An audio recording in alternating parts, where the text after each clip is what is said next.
Hello दोस्तों, आपका स्वागत है हमारे चैनल चैंपियन जैद पर। मैं हूं आपका दोस्त मोहम्मद जैद और जैसा कि आप लोग यहां पर देख सकते हो, हम लोगों ने शुरू कर दिया है मैथ्स 1 का नेक्स्ट चैप्टर, जो कि है पेयर्स ऑफ स्ट्रेट लाइंस। तो पेयर्स ऑफ स्ट्रेट लाइन जो है ये चैप्टर आने के लिए आप लोगों का लास्ट ईयर जो स्ट्रेट लाइन चैप्टर था उसका थोड़ा बहुत बेसिक आपको आना चाहिए।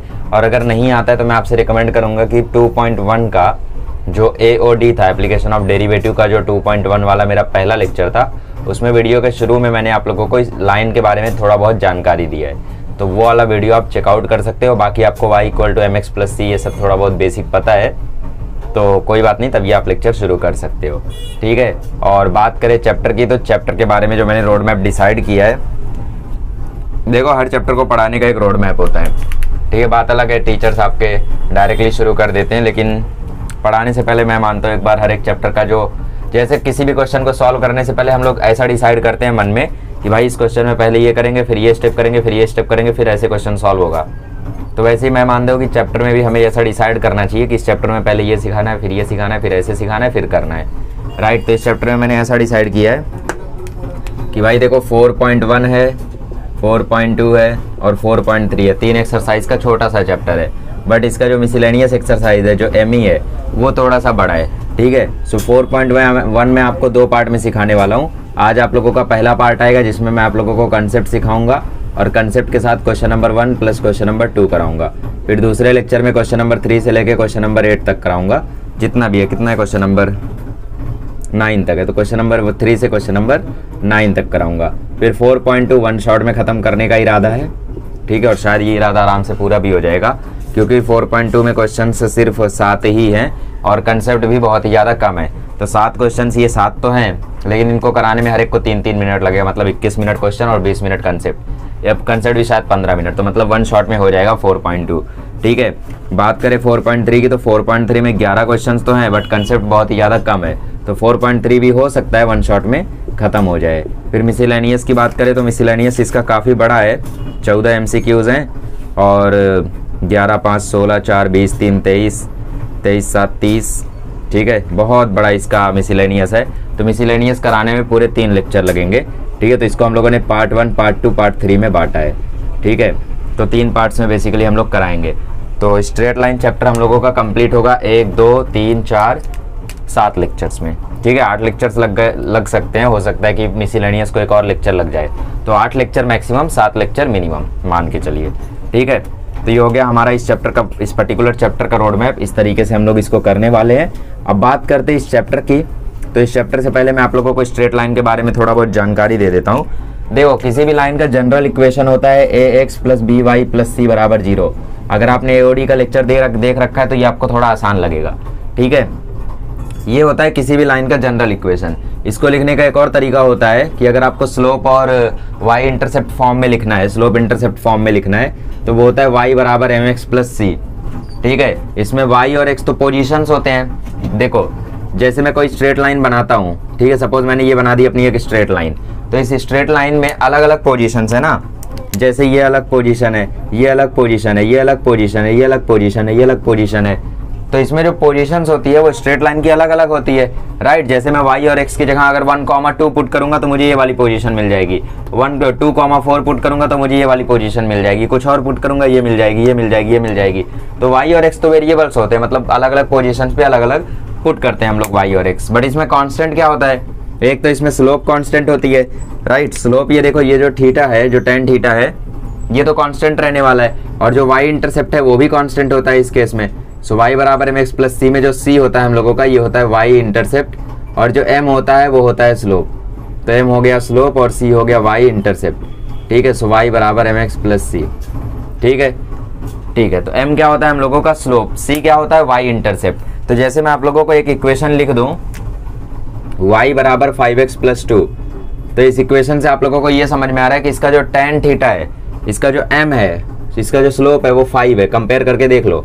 और m क्या होता है? m को हम लोग कैसे फाइंड आउट करते हैं? tan थीटा से, ठीक है। और एक फॉर्मूला होता है जो कि मैंने AOD में बताया था, y2 - y1 x2 - x1, ठीक है। फिलहाल इसमें tan थीटा की जरूरत है, तो tan थीटा से हम लोग स्लोप फाइंड आउट करते हैं, ठीक है, ओके। अगर इस लाइन को मैं ड्रॉ करके बताऊं तो ये लाइन देखो कुछ इस तरीके से जाएगी, कैसे पता चला? क्योंकि पहली बात तो स्लोप पॉजिटिव है, स्लोप पॉजिटिव है तो लाइन ऐसे जाएगी, और अगर स्लोप नेगेटिव आती है तो लाइन ऐसे जाती है, ठीक है। और स्लोप को कैसे मेजर किया जाता है? स्लोप को मेजर किया जाता है tan थीटा से, और इसमें जो थीटा होता है वो angle from positive x axis होता है। पॉजिटिव एक्स एक्सिस मतलब कौन? पॉजिटिव एक्स एक्सिस मतलब ये। तो अगर यहाँ से आप एंगल देखोगे, ये देखो यहाँ से अगर आप एंगल देखोगे तो ये एक्यूट एंगल आ रहा है, और जब tan 90 से 0 के बीच में होता है या 0 से 90 के बीच में होता है तो tan पॉजिटिव होता है, राइट। तो इसीलिए इसका जो देखो tan थीटा आ रहा है, ये जो थीटा है ये एक्यूट है, मतलब tan थीटा पॉजिटिव है, तो इसीलिए इसका स्लोप पॉजिटिव है। तो इसलिए मुझे पता चला कि m बराबर +5 है, तो ये लाइन ऐसी ही जानी चाहिए, ठीक है। अब मुझे पता था इसका y इंटरसेप्ट 2 है, y इंटरसेप्ट 2 है, मतलब y बराबर 2 से लाइन जरूर पास होनी चाहिए, तो y बराबर 2 से मैंने पास कर दिया। क्लियर? अब जरा ये देखो, इसमें क्या है, इसमें अगर मैं यहाँ से लाइन स्लोप मेजर करूंगा तो ये एंगल जो है, ये एंगल आपको क्लियरली दिख रहा है कि ये एंगल 90 से ज़्यादा है। 90 तो ऐसे होता है, ये तो ऐसे हो गया है, तो ये एंगल हम लोगों का 90 से ज़्यादा है। 90 से ज़्यादा है मतलब इसका स्लोप क्या है? नेगेटिव। तो इसीलिए नेगेटिव स्लोप की लाइन ऐसे बनती है और पॉजिटिव स्लोप की लाइन ऐसे बनती है। तो आई होप आप लोगों को स्लोप से देख के लाइन बनाना आ गया होगा। जैसे मैं एक और इक्वेशन लिख दूँ 3x + 2y बराबर -2, तो आपको मैं बोलूँ चलो इसका मुझे लाइन प्लॉट करके दिखाओ ग्राफ पे कि भाई इसका लाइन जो है वो कैसा बनेगा। तो आप 2y बराबर -2 -3x करोगे, फिर जनरल फॉर्म में लाने के लिए 2 को वहाँ ले जाओगे, -3x/2 कर दोगे, -2/2 कर दोगे, तो ये हो जाएगा -3/2x -1। मतलब इसका जो स्लोप है वो -3/2 है, और जो y इंटरसेप्ट है वो -1 है। कंपेयर करके देखो ना, y बराबर mx + c से अगर कंपेयर करोगे तो c बराबर -1 निकल कर आएगा और m बराबर -3/2 निकल कर आएगा, ठीक है। m बराबर -3/2 मतलब स्लोप नेगेटिव रहेगी, मतलब लाइन तो ऐसे जाने वाली है। कहाँ से जाने वाली है? y बराबर -1 से, क्योंकि c की वैल्यू कितनी आ रही है? -1। तो y इंटरसेप्ट क्या है? y इंटरसेप्ट है -1, तो ये लाइन जाने वाली है ऐसे, ठीक है। तो इसको देख के लाइन बनाना आ गया। चलो, तो जैसे हम लोगों का इक्वेशन y बराबर mx + c है, तो हम लोग इस इक्वेशन को ax + by + c है, जो लाइन का जनरल इक्वेशन है, इसको मैं कन्वर्ट करने की कोशिश करता हूँ इस फॉर्म में। क्यों? क्योंकि मुझे जानना है कि y इंटरसेप्ट और स्लोप का फॉर्मूला होता क्या है, ठीक है। तो मैं उसके लिए क्या करता हूँ, इस इक्वेशन को कन्वर्ट करने की कोशिश करता हूँ। देखो, सो by बराबर आ जाएगा -c - ax, सो y बराबर आ जाएगा -c/b -a/b इंटू x। अब इसको रिजॉल्व कर लो, मतलब x को पहले लिख लो, तो y बराबर आ गया -a/bx -c/b। तो इसको जब आप कंपेयर करोगे, किससे कंपेयर करोगे? y बराबर mx + c से, तो आप लोगों को m की वैल्यू मिलेगी -a/b। m की वैल्यू क्या मिलेगी? -a/b, ठीक है। m की वैल्यू -a/b मतलब इसका जो स्लोप है, ठीक है। कभी भी अगर आप लोगों को लाइन इस इक्वेशन में दी हो, तो आप लोगों को अगर स्लोप निकालना हो तो क्या करोगे? -a/b कर दोगे, तो स्लोप का फॉर्मूला हो जाएगा -a/b। या फिर इसको कुछ लोग ऐसा भी बोलते हैं, कोएफिशिएंट ऑफ x। ये चीज़ें मैंने आपको AODI में बताई थी, AOD में बताई थी, फिर भी दोबारा देख लो, अपॉन कोएफिशिएंट ऑफ y। ये होता है स्लोप का फॉर्मूला। जैसे मैं आपको एक इक्वेशन लिख दूँ 3x + 2y बराबर 5, तो इसमें आप कौन y बराबर mx + c के फॉर्म में बनाएगा? सीधा सीधा फॉर्मूला लगाओ ना। स्लोप का फॉर्मूला होता है minus of coefficient of x, coefficient of x है 3, तो -3 अपॉन कोएफिशिएंट ऑफ y जो कि है 2, या फिर -a/b करो, a की वैल्यू 3 तो -3 अपॉन b, b मतलब 2। तो इस तरीके से आप स्लोप निकालोगे, ठीक है। और y इंटरसेप्ट की वैल्यू -c/b होती है, जिसका कोई सेंस नहीं है, तो इसीलिए मैं उसको इलैबोरेट नहीं कर रहा हूँ। बट ये तो हो गई एक सिंगल लाइन की जानकारी। इस चैप्टर में हम पढ़ेंगे पेयर्स ऑफ स्ट्रेट लाइंस। तो पेयर्स ऑफ स्ट्रेट लाइन का सेंस क्या है कि हम लोग दो लाइन जब साथ में रहती हैं तो उनकी स्टडी हम लोग करने वाले हैं, ठीक है। दो लाइन जब साथ में रहती हैं तब क्या क्या केसेस बनते हैं, क्या क्या कहानियां होती हैं, वो सब हम लोग स्टडी करने वाले हैं, ठीक है। तो चलिए हम लोग 12th में चलते हैं। अब 11th का तो हम लोगों ने थोड़ा बहुत रिवाइज कर लिया, और बाकी अगर ऐसा कुछ लगेगा जो आप लोगों को नहीं पता हो सकता है तो वो मैं आगे इलैबोरेट करने की कोशिश करूंगा। फिलहाल याद क्या करना है? स्लोप का फॉर्मूला -a/b, y बराबर mx + c, ax + by + c बराबर 0, इतना याद करना है, ठीक है। चलो आगे बढ़ते हैं और अब हम लोग इलैबोरेट करते हैं कि दो लाइन अगर साथ में होती है तो उनके इक्वेशन वगैरह क्या होते हैं और उनकी कहानियां समझते हैं। आइए तो एक और बेसिक कंसेप्ट मैं आपको बता देता हूँ। कंसेप्ट क्या है? जैसे आप लोगों को लिखा है x बराबर 3 या y बराबर 3/2 या x बराबर -1/2 या y बराबर -5/2, तो ये कौन सी लाइंस होती हैं? देखो, इसमें आप बोलोगे y बराबर mx + c तो है ही नहीं ना। ये लाइंस कैसी होती है? ये लाइन का जो स्लोप होता है ना, वो बेसिकली यहाँ पे 0 होता है या तो नॉट डिफाइंड होता है। ठीक है, ऐसी लाइंस का। तो ऐसी लाइंस हम लोग ग्राफ पे प्लॉट कैसे करते हैं, देखो x बराबर 3 को हम लोग कैसे प्लॉट करते हैं, ये देखो ये x एक्सिस है, ये 1 2 3 4 5, ये भी नेगेटिव x एक्सिस है तो -1 -2 -3, ये पॉजिटिव y एक्सिस तो 1 2 3 4 5, और ये नेगेटिव y एक्सिस -1 -2 -3 -4 -5, ठीक है। अच्छा, तो x बराबर 3 को हम लोग कैसे प्लॉट करते हैं, ये x बराबर 3 है ना, यहाँ से हम लोग एक वर्टिकल लाइन पास कर देते हैं। x बराबर 3 है, मतलब दिस इज अ लाइन, अगर x बराबर 3 है तो this is a line parallel to y axis and passes through 3, ठीक है, पासेस थ्रू x बराबर 3। इसका सेंस ये होता है, y बराबर 3/2 है, इसका मतलब this is a line parallel to x axis and passes through, ठीक है, y बराबर है तो पैरेलल टू x एक्सिस, और किससे पास करेगी, y बराबर 3/2 से। तो इसका मतलब ये लाइन जो है ये ऐसे आएगी क्योंकि x एक्सिस के पैरेलल है, ठीक है, ये x एक्सिस है ना और ये y एक्सिस है, तो y बराबर 3/2 है, तो y बराबर 3/2 मतलब y बराबर 1.5, तो वो कहीं यहाँ आएगा, तो यहाँ से लाइन पास करेगी y बराबर 3/2, ठीक है, और ये है x बराबर 3। अब जैसे y बराबर -5/2 है, मतलब this is a line which is parallel to x axis and passes through y बराबर -5/2, -5/2 मतलब -2.5, तो -2.5 कहीं यहाँ आएगा, तो यहाँ से ये लाइन पास होगी। अब जैसे x बराबर -1/2 मतलब this is a line which is parallel to y axis, और कहाँ से पास होगी, x बराबर -1/2 से। तो जो भी लिखा हुआ है, जैसे y बराबर 3 लिखा हुआ है, तो y बराबर 3 से एक लाइन पास कर दो सीधी, ठीक है, y बराबर है तो x एक्सिस के पैरेलल, x बराबर है तो y एक्सिस के पैरेलल, ऐसे एक लाइन पास कर दो, सिंपल। चलो, तो ये तो छोटी मोटी चीज़ थी, ये तो शायद आपको पता भी रही हो, बट फिर भी मैंने बता दिया, ठीक है। आइए अब हम लोग शुरू करते हैं पेयर ऑफ स्ट्रेट लाइंस। तो बेसिकली हम लोगों का चैप्टर अब शुरू हो रहा है, अब तक मैं थोड़ा बहुत बेसिक बता रहा था, ठीक है। अच्छा, इक्वेशन ऑफ लाइन लिखने आता है आपको? इक्वेशन ऑफ लाइन लिखने का मैंने कई सारा इक्वेशन बताया था एओडी के शुरू में, चाहिए तो एक बार एओडी का पहला लेक्चर देख लो, उसके बाद आओ इस चीज़ में, क्योंकि उसमें मैंने ज़्यादा इलेबोरेट किया है। देखो हमारे पास कुछ फॉर्म्स होते हैं, सबसे पहला होता है स्लोप पॉइंट फॉर्म, जो कि होता है y - y1 is equals to m into x - x1, इससे तो एकदम अच्छी तरीके से वाकिफ हो गए। फिर होता है 2 पॉइंट फॉर्म, जो कि होता है y - y1 upon y2 - y1, ठीक है, y - y1 upon y2 - y1 is equals to x - x1 upon x2 - x1।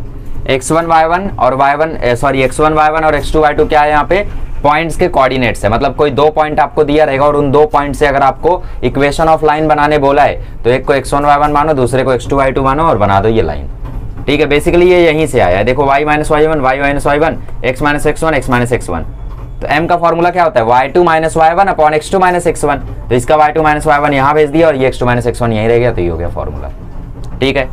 और कौन सा इक्वेशन होता है, और होता है y बराबर mx प्लस c, और क्या होता है, और क्या होता है ax plus B Y plus C बराबर 0, और एक होता है डबल इंटरसेप्ट फॉर्म, क्या, x upon a plus Y upon B बराबर 1। जैसे आप लोगों को बोल रहा है कि जो लाइन है वो x एक्सिस पर 3 पे इंटरसेप्ट बना रही है और y एक्सिस पर 5 पे, तो इसका मतलब a की वैल्यू 3 है और b की वैल्यू 5 है। a क्या होता है, a होता है x इंटरसेप्ट, b क्या होता है, b होता है y इंटरसेप्ट, तो बेसिकली उसकी जानकारी देता है ये, ठीक है। तो इस तरीके से आप लोग इसको इक्वेशन को निकाल सकते हो। चलो ठीक है, तो अब हम लोग आते हैं combined equation of pair of lines, combined equation of pair of lines, ठीक है। आई होप ये चीजें आपको आती हैं, अगर नहीं आती है तो थोड़ा सा 11वीं में वापस जाना पड़ेगा आपको। 11वीं में वापस नहीं जाना तो एओडी का फर्स्ट लेक्चर देख लो, उसमें अच्छे से एलैबोरेट किया है, ठीक है, ठीक है। तो कंबाइंड इक्वेशन क्या होता है, देखो पेयर ऑफ लाइंस का, जैसे मेरे पास यहाँ पे ग्राफ पे 2 लाइंस है, ठीक है, ये कोई एक लाइन है, चलो ठीक है, मैं लाइन का ग्राफ ना बना के डायरेक्टली लाइन को रिप्रेजेंट करता हूँ, वरना बहुत ज़्यादा खिचड़ी बन जाएगा। देखो जैसे ये एक लाइन है, ये एक लाइन है u बराबर 0 और ये दूसरी लाइन है v बराबर 0, ठीक है। परपेंडिकुलर पैरेलल कुछ भी एंगल वैंगल की चर्चा नहीं की है, बस यहाँ पे 2 लाइन है, एक लाइन है u बराबर 0 और एक लाइन है v बराबर 0। मान लो जो u है उसका इक्वेशन है a1x plus b1y plus c1 बराबर 0, ठीक है, और जो v है उसका इक्वेशन है a2x plus b2y plus c2 बराबर 0, ठीक है। तो u का इक्वेशन है हमारा a1x plus b1y plus c1 बराबर 0, मैंने बोला ना लाइन का जनरल इक्वेशन क्या होता है, X plus B Y plus C बराबर 0। तो यहाँ पे 1 2 का क्या झोल झाल है भाई, दो लाइन है ना, तो दोनों को अलग अलग बताने के लिए A1 A2 अलग अलग करना पड़ेगा ना, क्योंकि दोनों का ए सेम थोड़ी होगा, एक का ए कुछ और होगा, एक का ए कुछ और होगा, तो इसलिए A1 A2 किया है। तो u का मान लो equation A1x plus B1y plus C1 बराबर 0 है, और v का इक्वेशन मान लो A2x plus B2y plus C2 बराबर 0 है। ये अलग अलग लाइन्स का इक्वेशन हो गया। एक लाइन u है जिसका इक्वेशन ये है, एक लाइन v है जिसका इक्वेशन ये है। तो अब मुझे पता करना है कंबाइंड इक्वेशन क्या होगा, ठीक है। सो कंबाइंड इक्वेशन बड़ा ही सिंपल होता है, देयरफॉर द कंबाइंड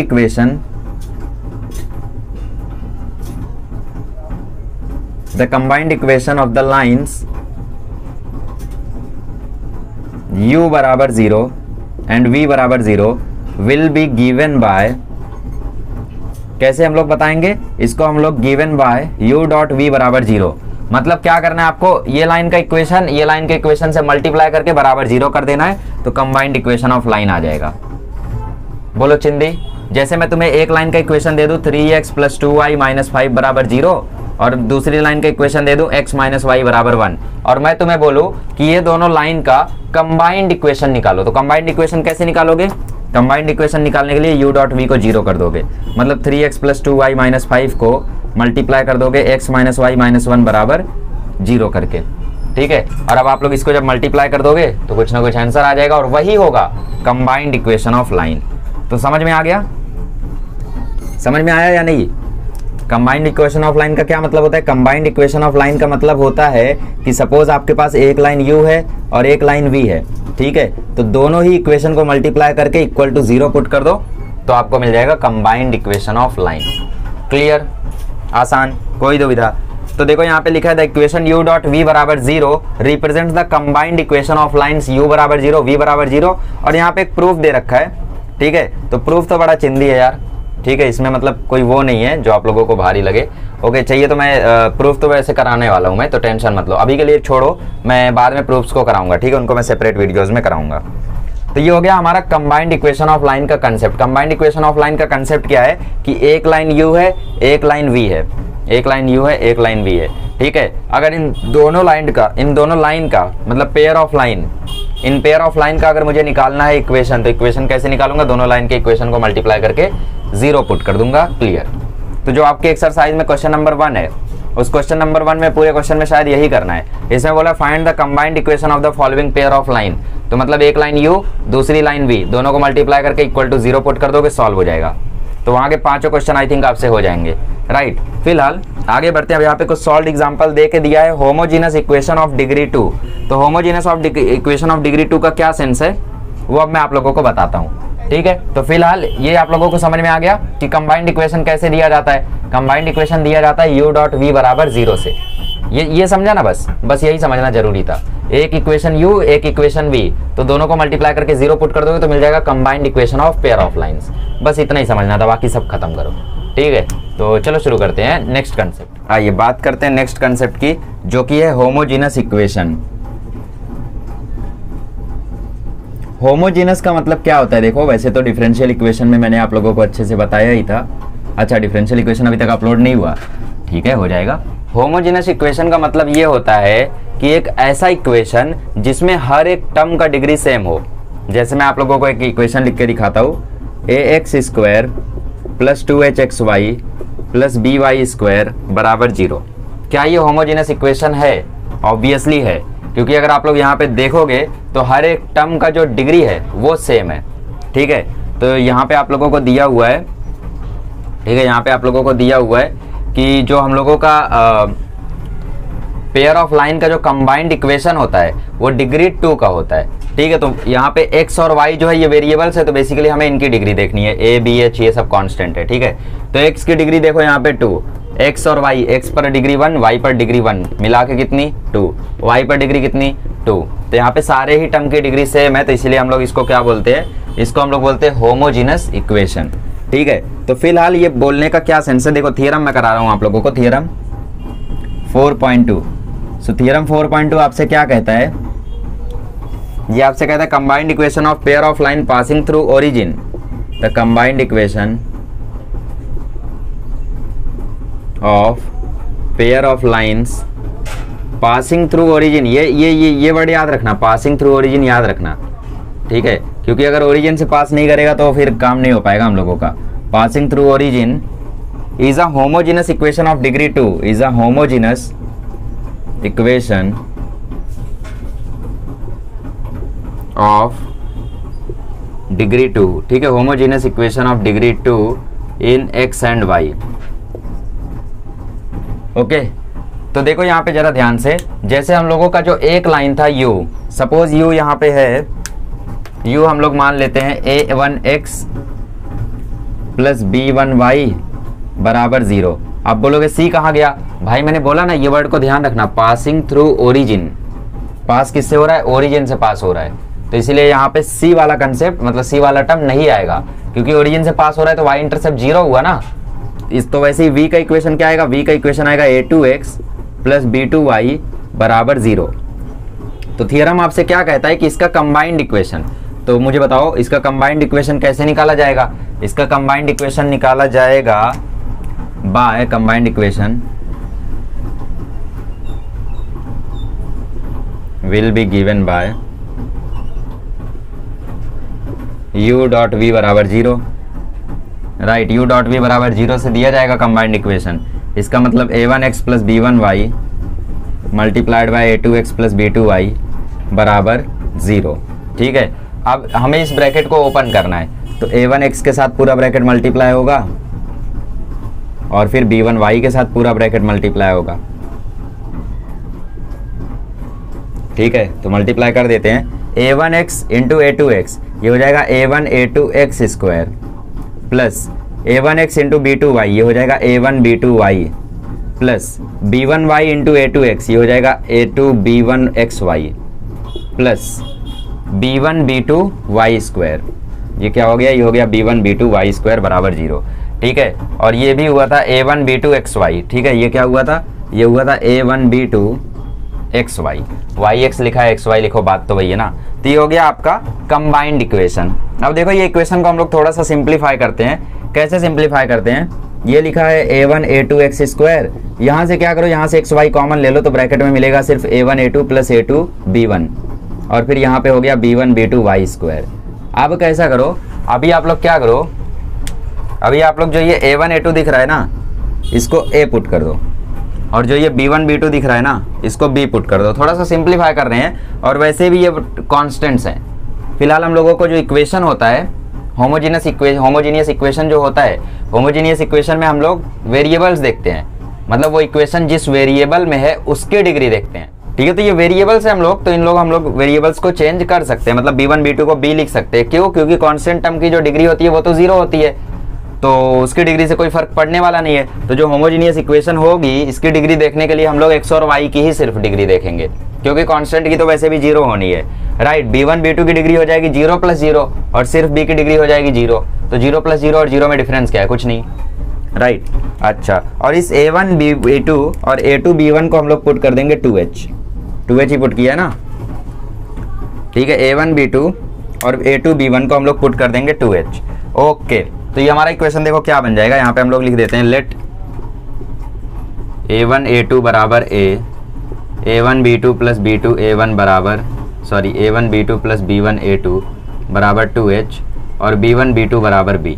तो हम लोगों का इक्वेशन सिंप्लीफाई होके हो गया ax square plus 2hxy plus by square बराबर 0। और इसका अगर आप लोग डिग्री देखोगे तो इसका डिग्री क्या है? इसका डिग्री 2 है, राइट। a और b तो कांस्टेंट है, h भी कांस्टेंट है, तो उसकी डिग्री क्यों देख रहे हो तुम? यहाँ पे क्या बोल रहा है? यहाँ पे बोल रहा है इन x एंड y, तो इक्वेशन x और y में है, a और b तो कोई वेरिएबल नहीं है, वो कांस्टेंट्स है। तो x की डिग्री 2, hxy की डिग्री 2, क्योंकि h की डिग्री 0, x की डिग्री 1 और y की डिग्री 1, तो 1 प्लस 1 2। by स्क्वायर में डिग्री 2, सबकी degree 2। Therefore the combined equation of pair of lines, the combined equation आएगा यहाँ पे, the combined equation of pair of lines passing through origin, origin से पास होना चाहिए, ध्यान रखना, क्योंकि origin से नहीं पास होगा तो यहाँ पे एक कांस्टेंट टर्म आ जाएगा, और कांस्टेंट टर्म आ जाएगा तो उसकी डिग्री अलग हो जाएगी सबसे। कांस्टेंट टर्म की डिग्री 0 हो जाएगी, तो साइड में अगर कोई कांस्टेंट टर्म रहेगा जिसकी डिग्री 0 रहेगी, तो हर एक टर्म की डिग्री सेम नहीं हो पाएगी ना, उस टर्म की डिग्री तो 0 हो जाएगी, राइट। तो is a homogeneous equation of degree 2 in x and y, ठीक है। तो बेसिकली हमें यहाँ पे निकाल लिया एक बहुत ही इंपॉर्टेंट फार्मूला।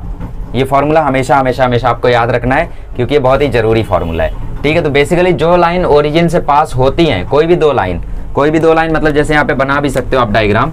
जैसे यहाँ पे एक लाइन ये पास हो रही है जो कि है a1x प्लस b1y बराबर 0, और एक लाइन ऐसे पास हो रही है जो कि है a2x प्लस b2y बराबर 0। ठीक है, और ये लाइन है v।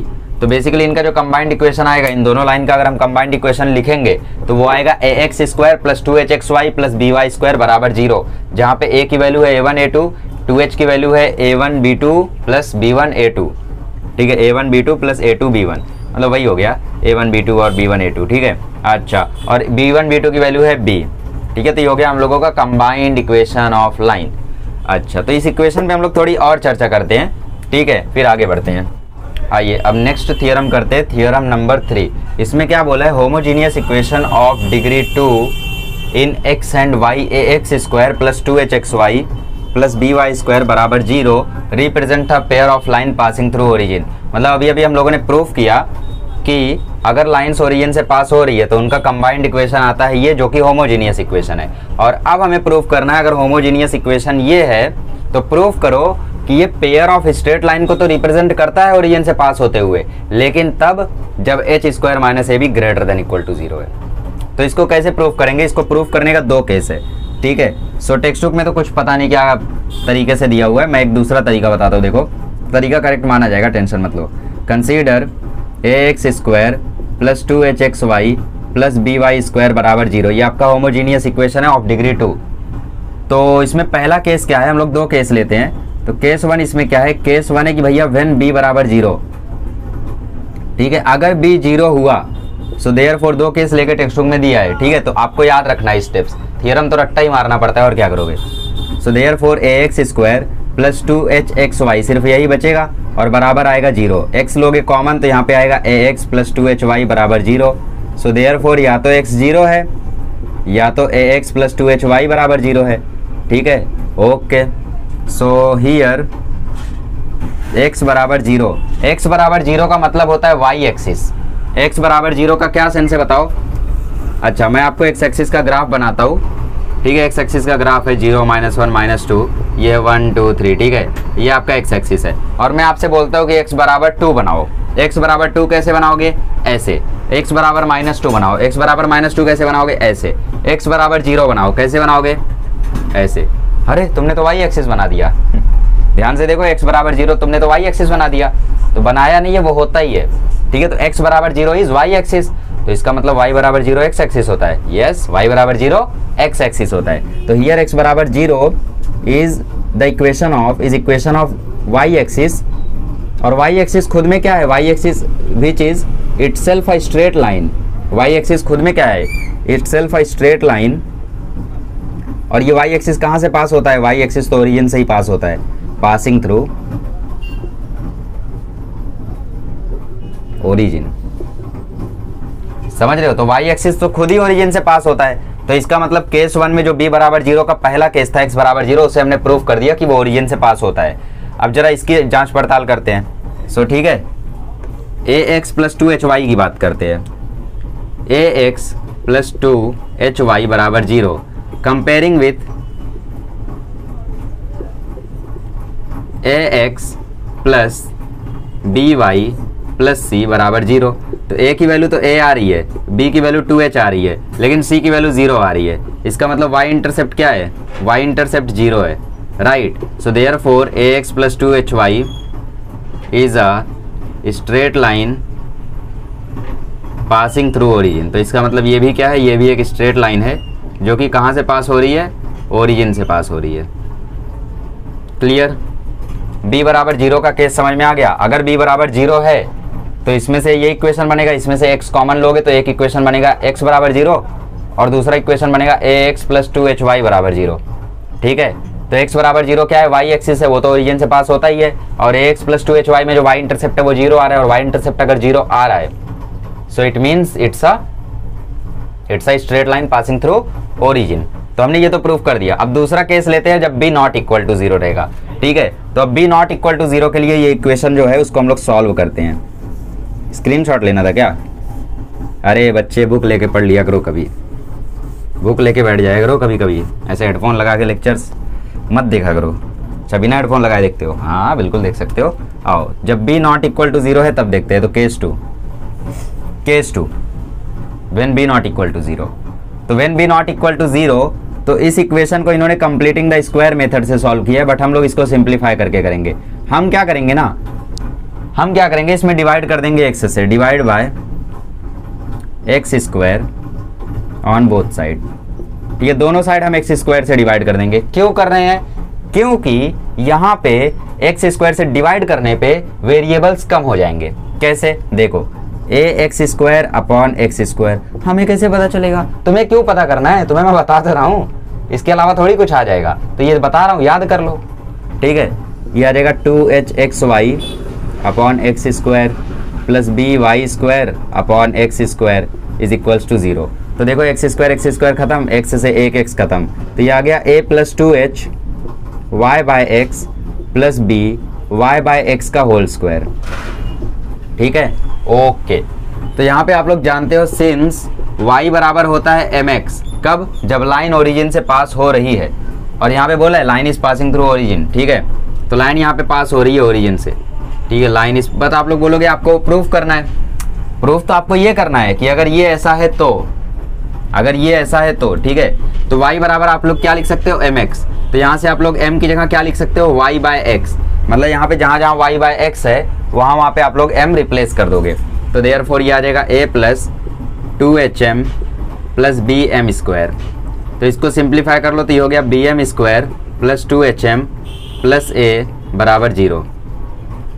ठीक है, तो ये हो गया आप लोगों का quadratic equation in variable m। सो इसको हम लोग बोलते हैं auxiliary equation of slope. This is called auxiliary equation of slope, क्योंकि स्लोप क्या होता है? m। तो ये इक्वेशन किस में है? m में है, तो इसको हम लोग बोलते हैं ऑक्सिलरी इक्वेशन ऑफ स्लोप। अब इसको एकदम अच्छे से ध्यान रखना, क्योंकि ये बहुत ही ज़्यादा यूज आने वाला है। ठीक है, A X square plus 2hxy plus B Y square बराबर 0 में अगर एक्स स्क्वायर से डिवाइड करेंगे तो ऐसा बनता है, इतना याद है? तो अब उसी में ये भी याद कर लो, क्योंकि इसका क्वेश्चन सॉल्विंग में बहुत ही ज़्यादा यूज़ है। मुझे पता है अभी सारी चीज़ें नहीं समझ में आ रही होंगी, क्वेश्चन सॉल्विंग शुरू होगा सब चमकने लगेगा। ठीक है, so B M square plus 2hm plus a बराबर 0 को हम बोलते हैं ऑक्सिलरी इक्वेशन ऑफ स्लोप। और ये कुछ नहीं बल्कि क्वाड्रेटिक इक्वेशन ही है, quadratic equation in variable m। ठीक है, वेरिएबल क्या है? वेरिएबल है m। ठीक है, अब अगर वेरिएबल m है तो इसके दो रूट्स होंगे। कौन कौन से रूट्स होंगे? एक होगा m1, एक होगा m2। तो उन दो रूट्स की वैल्यू क्या क्या होगी उनको हम लोग फाइंड आउट करते हैं। ठीक है, सो m बराबर, अब देखो यहाँ पे आप लोगों को माइनस बी फॉर्मूला मेथड ही लगाना पड़ेगा, minus b plus minus root b square minus 4ac upon 2a, क्योंकि उसके अलावा कोई रास्ता नहीं है, राइट? ओके, तो यहाँ पे फॉर्मूला लगाते हैं माइनस बी। ठीक है, b की वैल्यू क्या है? देखो b की वैल्यू है 2h, तो minus 2h plus minus under root b square मतलब इस 2h का स्क्वायर माइनस 4ab मतलब 4 इंटू a इंटू बी और अपॉन 2a मतलब 2b। b की वैल्यू, a की वैल्यू क्या है? यहाँ पे b है, तो ये आया 2b। ठीक है, अच्छा, तो जरा इसको सिंप्लीफाई करते हैं। तो ऊपर वाली स्टेटमेंट मैं रफ कर देता हूँ। ठीक है, चलिए, तो इसको मैं सिंप्लीफाई करता हूँ, और ये थियरम की स्टेटमेंट फालतू में ही दी हुई है।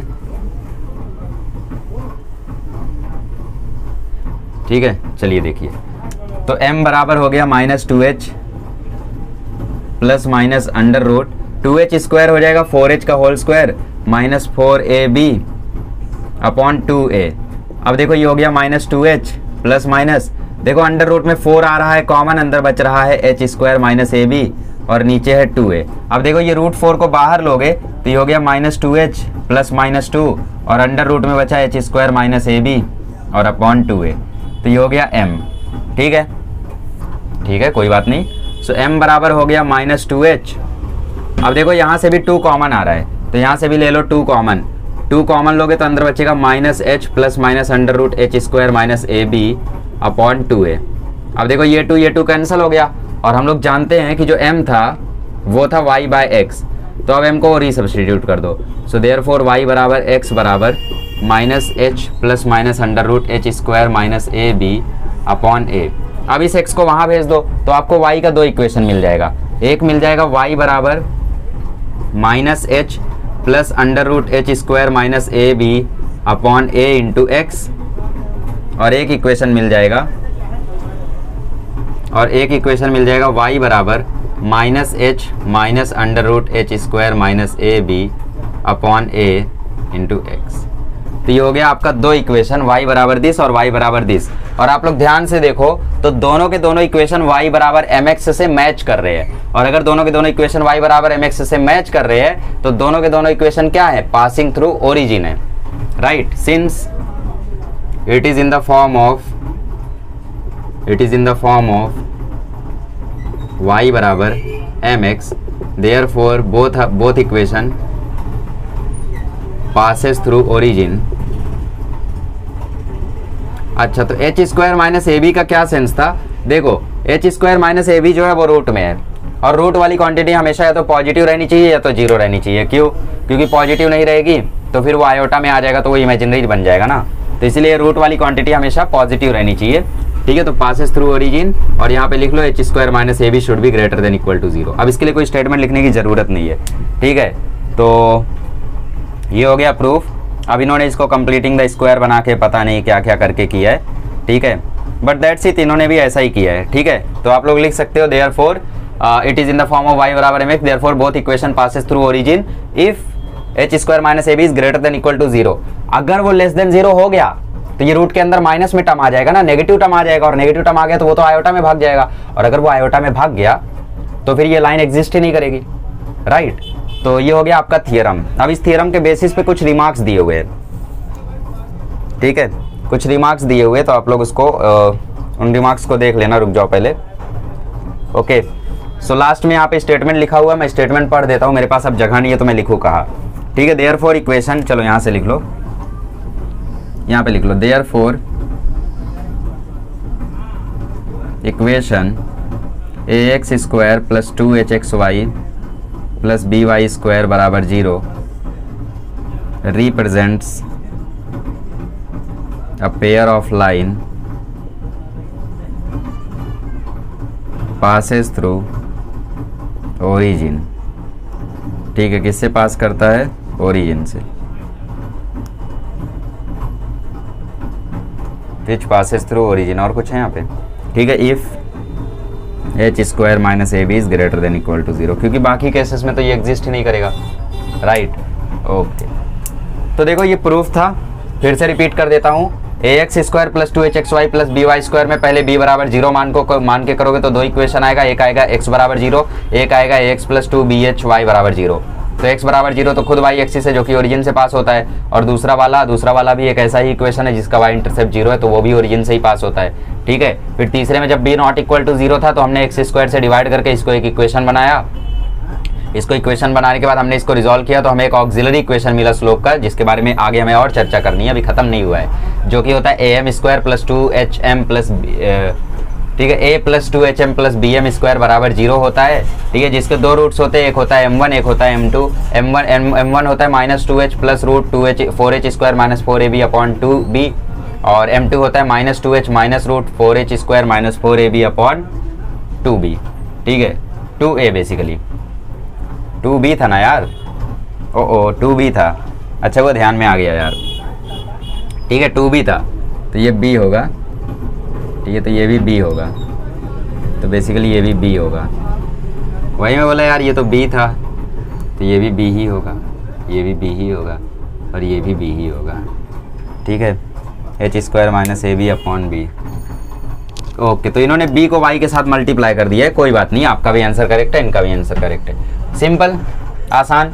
सो y बराबर mx, y बराबर mx, ये दोनों क्या हो गए, ये दोनों वैल्यूज हो गई m1 m2 की, ठीक है, और एच स्क्वायर माइनस ए भी पॉजिटिव होना चाहिए क्योंकि वो रूट के अंदर है। तो इस तरीके से इसका प्रूफ था। अब हम लोग आगे बढ़ते हैं और अब हम लोग इस थ्योरम पर थोड़ा सा डिस्कशन करते हैं, मतलब ये जो ऑक्सिलरी इक्वेशन आया स्लोप का, इसके बारे में 5 मिनट या 10 मिनट डिस्कशन करते हैं, फिर चैप्टर सॉल्विंग शुरू करते हैं। ये तो फर्दर डिस्कशन करते हैं। हमारा इक्वेशन है A X square plus 2hxy plus B Y square बराबर 0, ठीक है। मैंने क्या किया, मैंने डिवाइड बाय एक्स स्क्वायर कर दिया, divide by X square on both side, और डिवाइड करते ये हो गया a, ये हो गया 2h y अपॉन एक्स, और ये हो गया b into Y upon X का होल स्क्वायर, और इज इक्वल्स टू 0, ठीक है। सो ये हो गया a plus 2hm plus B M square बराबर 0। तो ये हो गया B M square plus 2HM plus A बराबर 0। ठीक है, ठीक है। तो ये आप लोगों का आ गया ऑक्सिलरी इक्वेशन ऑफ स्लोप। इसे हम क्या बोलते हैं? इसे हम बोलते हैं auxiliary equation of slope. Auxiliary equation of slope. ठीक है, ठीक है। इसके दो रूट्स कौन कौन से होंगे? इसका एक रूट होगा m1, एक रूट होगा m2। तो बेसिकली m1 क्या है? m1 है स्लोप ऑफ फर्स्ट लाइन, ठीक है, स्लोप ऑफ लाइन u। और m2 क्या है? m2 है स्लोप ऑफ लाइन v। मतलब बेसिकली ये जो कंबाइंड इक्वेशन लिखा हुआ है, ये दो लाइन का कंबाइंड इक्वेशन है ना। कौन सी दो लाइन? u और v। एकदम हम शुरू में जाओ, जो कि ओरिजिन से पास होती है, ध्यान रखना, ओरिजिन से। और ये क्या है? ये स्लोप ऑफ लाइन v। तो बेसिकली m1 m2 रूट्स तो है, बट बेसिकली m1 m2 क्या है? स्लोप्स है। m1 है u लाइन का स्लोप, m2 है v लाइन का स्लोप। ठीक है, ठीक है। अच्छा, अब मुझे एक बात बताओ, आप लोग डिस्क्रिमिनेंट के बारे में जानते ही होगे, b² - 4ac के बारे में। ठीक है, तो d<0 पे होने पे क्या होता है? d<0 पे होने पे रूट्स दो है वो नॉट रियल आ जाते हैं। रूट्स क्या हो जाते हैं? Not real. और d बराबर 0 पे रूट्स इक्वल आ जाते हैं। रूट्स जो है वो रियल तो होते ही हैं और इक्वल भी आ जाते हैं, right, real and equal, real and equal. ठीक है, और d <= 0 होने पे रूट्स जो है वो रियल तो आते हैं बट डिस्टिंक्ट आते हैं। ठीक है, रियल आते हैं और डिस्टिंक्ट आते हैं। डिस्टिंक्ट मतलब अलग अलग, जैसे एक रूट 2 है तो दूसरा रूट -2 होगा या फिर 5 होगा, 3 होगा, ऐसा होगा। सेम सेम रूट्स नहीं आएंगे। अच्छा, अगर इसका डिस्क्रिमिनेंट निकाला जाए तो इसको तुम कंपेयर करो, am² plus bm plus c बराबर 0 से। तो a की वैल्यू आ जाएगी b की वैल्यू आ जाएगी 2h और c की वैल्यू आ जाएगी a। ठीक है, और अब निकालो b² - 4ac। तो b² - 4ac जब निकालोगे तो यहाँ पे देखो 2h, ये 2h का square minus 4a into b। a मतलब c, ठीक है, ऐसा मान लो। चलो, a मतलब ba और c मतलब ये वाला a। तो ये आ जाएगा 4h² - 4ab। अब 4 ले लो कॉमन, तो अंदर बचा h² - ab। ठीक है, अब मैंने क्या बोला? मैंने बोला अगर d<0 आ जाए, मतलब h², 4 तो कांस्टेंट है, 4 से कोई घंटा फर्क नहीं पड़ता। इसका मतलब अगर h² - ab जो है वो <0 आ जाए तो lines do not exist. Lines do not exist. <0 आने पे जो लाइन्स है वो एग्जिस्ट नहीं करेंगी। ठीक है, क्यों एग्जिस्ट नहीं करेंगी? क्योंकि उसमें आयोटा आ जाएगा, और आयोटा आ जाएगा तो वो आयोटा कहाँ एग्जिस्ट करता है? वो तो इमेजिनरी है। अच्छा, अब अगर d = 0 हो जाए, मतलब h² - ab = 0 हो जाए, तो लाइन्स कोइंसिडेंट होंगी, मतलब दोनों लाइन सेम ही होंगी। जैसे एक लाइन है y बराबर 5x, तो दूसरी लाइन भी y बराबर 5x ही होगी, अगर दोनों रूट सेम आ गए।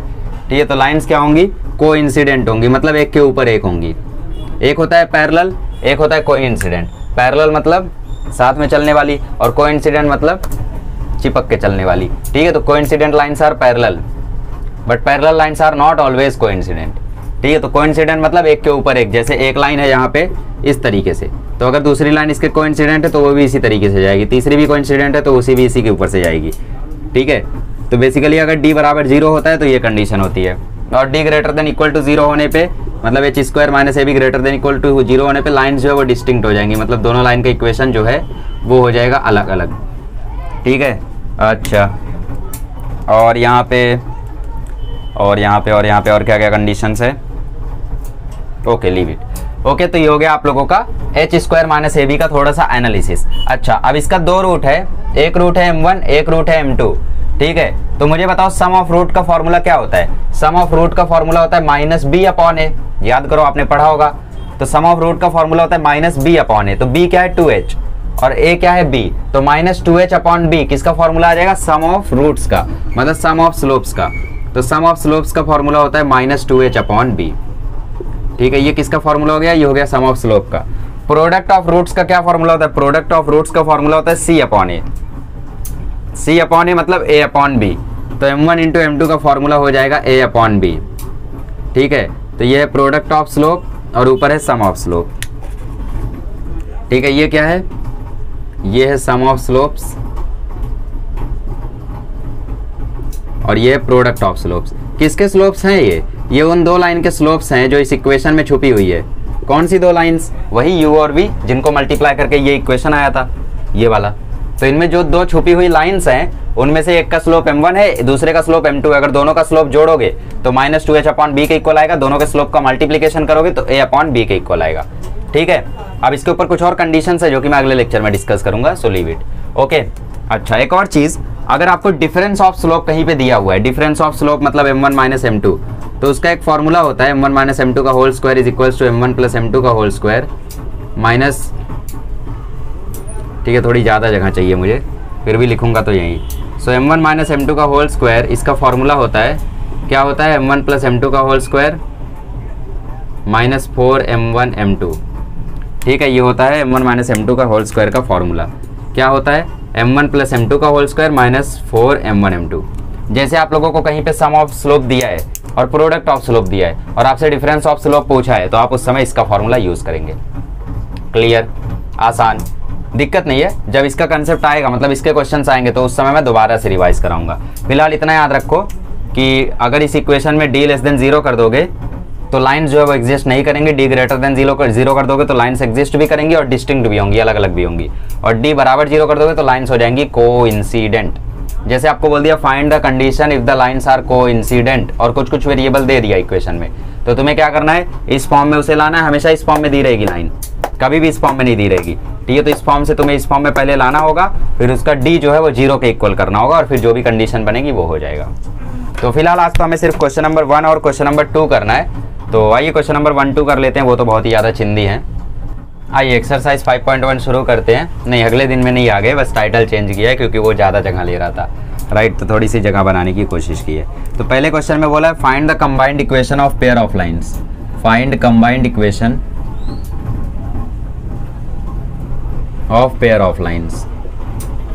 ठीक है, तो बेसिकली आपको दो लाइन्स दी है, उनका कंबाइंड इक्वेशन निकालना है। तो कंबाइंड इक्वेशन लाइन का कंबाइंड इक्वेशन निकालने का तरीका मैंने क्या बताया था, मैंने बताया था एक लाइन होगी u, दूसरी लाइन होगी v, तो u डॉट v बराबर 0 कर देना। सो 2x प्लस वाई बराबर 0 एक लाइन है और 3x माइनस वाई बराबर 0 दूसरी लाइन है। ठीक है, so let the first line be u उसको हम लोगों ने नाम दे दिया जो कि हो गया 2x प्लस वाई बराबर 0, and the second line be, ठीक है थ्योरेटिकल आंसर लिखेंगे ना, and the second line be 3x minus y बराबर 0, और इसको हमने नाम दे दिया v। ठीक है, therefore combined equation will be given bye,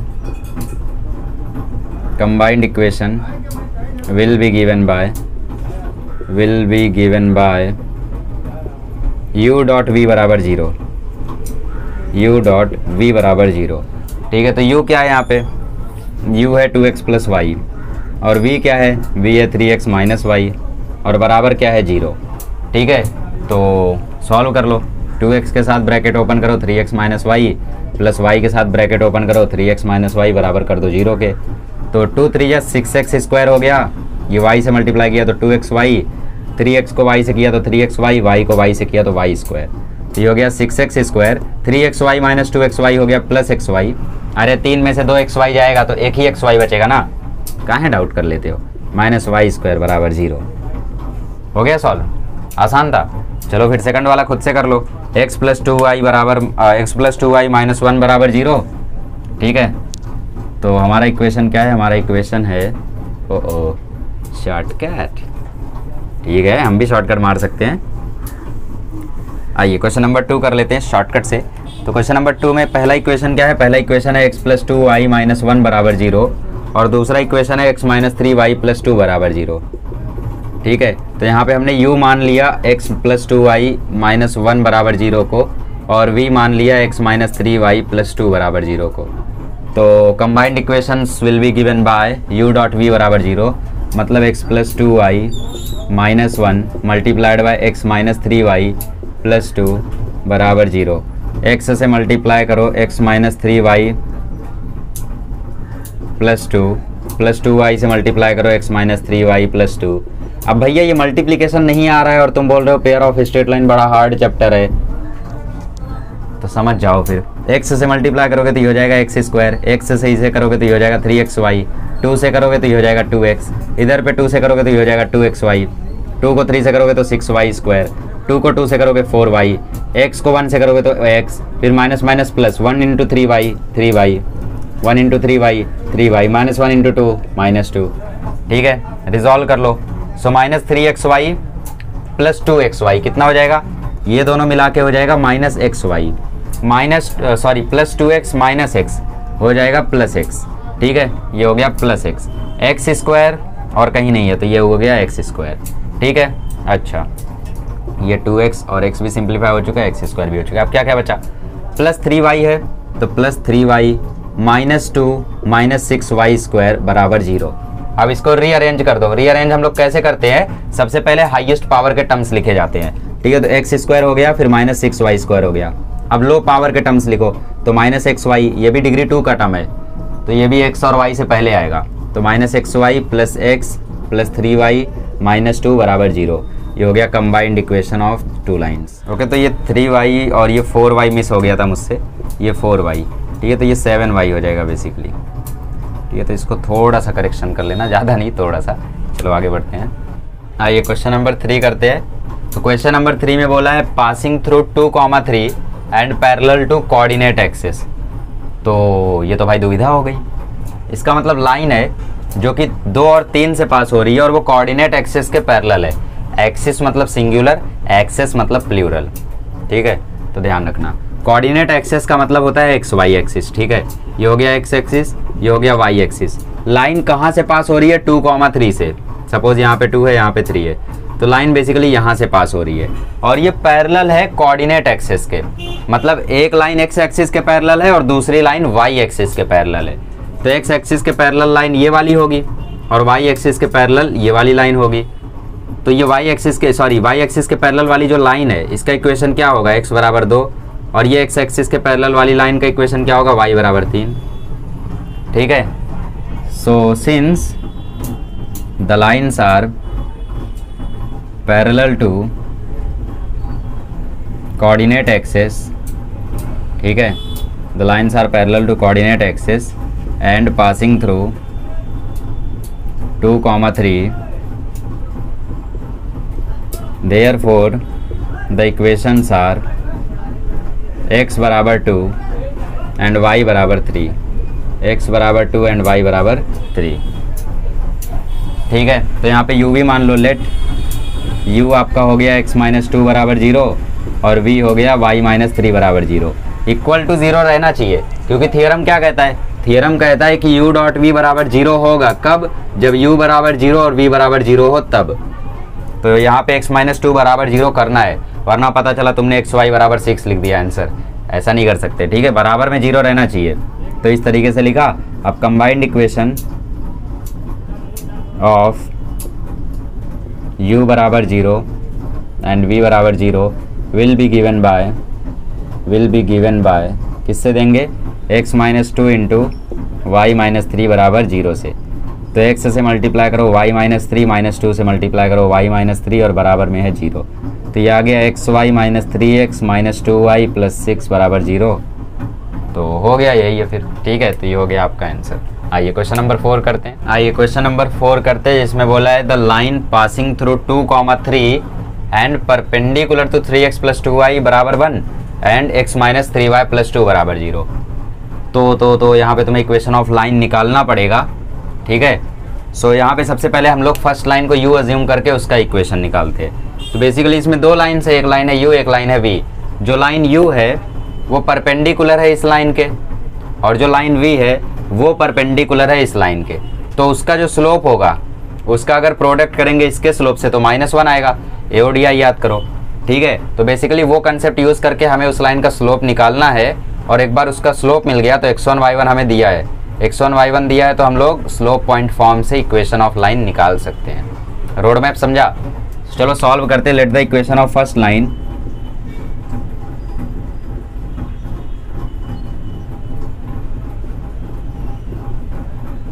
B u बराबर 0। ठीक है, तो फाइंड आउट करते हैं। So since u is perpendicular to 3x plus 2y बराबर 1, therefore slope of u multiplied by, इसका स्लोप कितना होगा, इसका स्लोप निकालने का फॉर्मूला क्या बताया था मैंने, माइनस ए अपॉन बी, या तो minus coefficient of x upon coefficient of Y.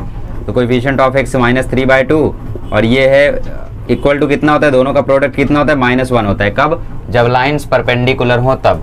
Parallel होने पे सेम होता है, पैरेलल होने पे स्लोप सेम होता है। ठीक है, तो स्लोप ऑफ यू चाहिए तो m मान लो। ठीक है, यहाँ पे m1 मान लो slope. u is perpendicular to this, let end slope of u is m1। Slope of u क्या मान लो, m1 मान लो। तो ये हो गया m1 इंटू -3/2 बराबर -1।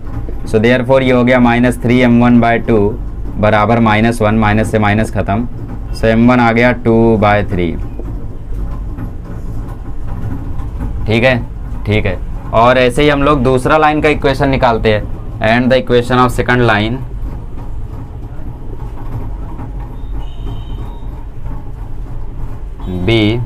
v बराबर 0, v बराबर 0 है। और जो v है वो किसके परपेंडिकुलर है, इसके परपेंडिकुलर है। v is perpendicular to x - 3y + 2, slope of v is m2। ठीक है, सो m2 इंटू इसका स्लोप निकालो, x - 3y का स्लोप क्या आएगा, -a अपॉन b, मतलब -1 अपॉन -3। तो ये 1/3 आ जाएगा, इज इक्वल टू क्या होगा, -1। तो m2 की वैल्यू आ जाएगी -3। तो m2 आ गया -3 और m1 था 2/3। ठीक है, ठीक है। तो इसका इक्वेशन निकाल लेते हैं बाय स्लोप पॉइंट फॉर्म। तो बाय स्लोप पॉइंट फॉर्म जो u का इक्वेशन है, मतलब u वो आ जाएगा y - y1 कितना, देखो y1 है 3, ये लाइन से पास हो रही है ना, ये कोऑर्डिनेट से, ये जो लाइंस हैं ये पास हो रही हैं इस कोऑर्डिनेट से। So y - 3 is equals to m है 2/3 और ये है x - 2। तो ये आ जाएगा 3y - 9 बराबर 2x - 4। तो 2x - 3y + 5 बराबर 0 आ गया हमारा u। तो हमने u फाइंड आउट कर लिया। अब v फाइंड आउट करते हैं। v is also passes through, यहाँ पे लिख सकते हो u पासेस थ्रू 2,3 और फिर therefore by slope point form. ठीक है, वैसे ही also v also passes through 2,3। तो by slope point form y - y1 मतलब y - 3 बराबर m है -3 x - x1। तो फॉर्मूला के साथ हो गया y - 3 बराबर -3x + 6। तो देयरफॉर 3x + y - 9 बराबर 0। ये हो गया तुम्हारा v। ठीक है, ये क्या हो गया, ये हो गया v। अच्छा, तो कंबाइंड इक्वेशन क्या आएगा, कंबाइंड इक्वेशन आएगा u डॉट v बराबर 0। तो कंबाइंड इक्वेशन तुम निकाल लोगे, उम्मीद भी कैसे कर सकते हो। सो मैं ही निकालता हूँ, देखो कंबाइंड इक्वेशन, क्वेश्चन मिटा के ही निकालना पड़ेगा।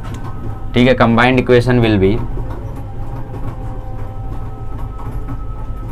u डॉट v बराबर 0। u क्या है, u है 2x - 3y + 5 और v क्या है, v है 3x + y - 9 बराबर 0। तो मल्टीप्लाई करेंगे तो ये आ जाएगा 6x² - 3y²। ठीक है, 2xy - 9xy, 2xy में से 9xy जाएगा तो बचेगा -7xy -18x।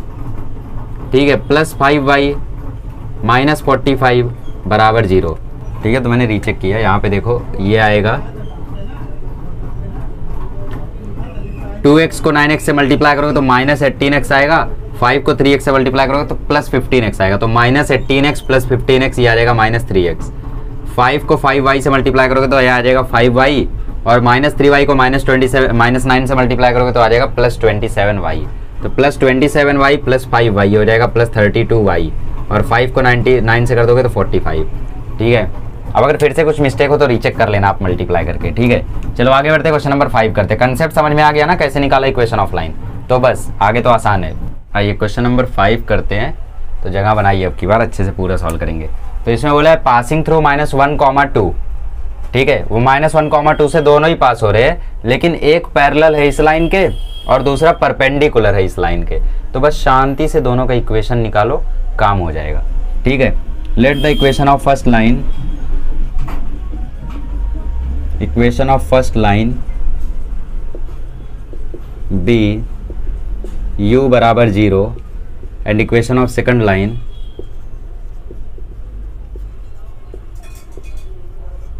बी v बराबर 0। ठीक है, और slope of first line be m1 slope of first line या फिर slope of u be m1 and slope of v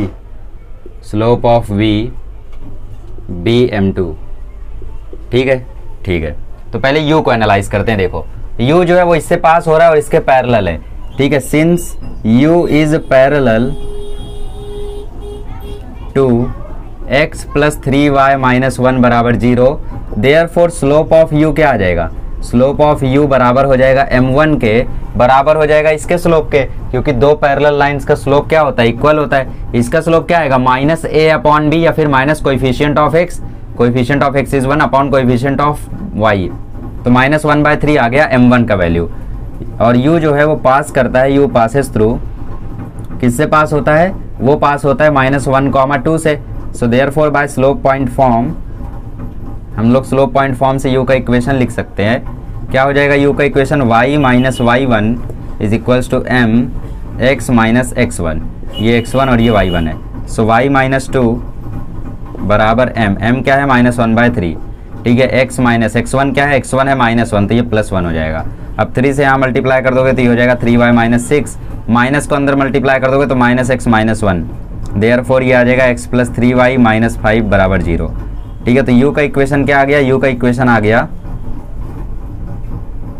therefore u का इक्वेशन आ गया x प्लस 3y माइनस 5 बराबर 0। ठीक है, ठीक है। चलो v निकालते हैं। So slope of v is perpendicular, दूसरी वाली लाइन क्या है? परपेंडिकुलर है ना इसके। So v is perpendicular to 2x minus 3y minus 1 बराबर 0।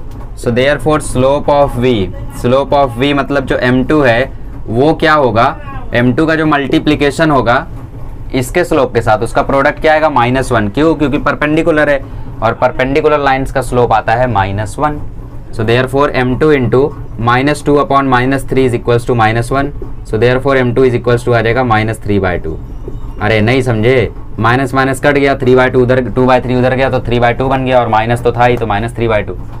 और v जो है वो भी पास करता है कहाँ से? v ऑल्सो पासेस थ्रू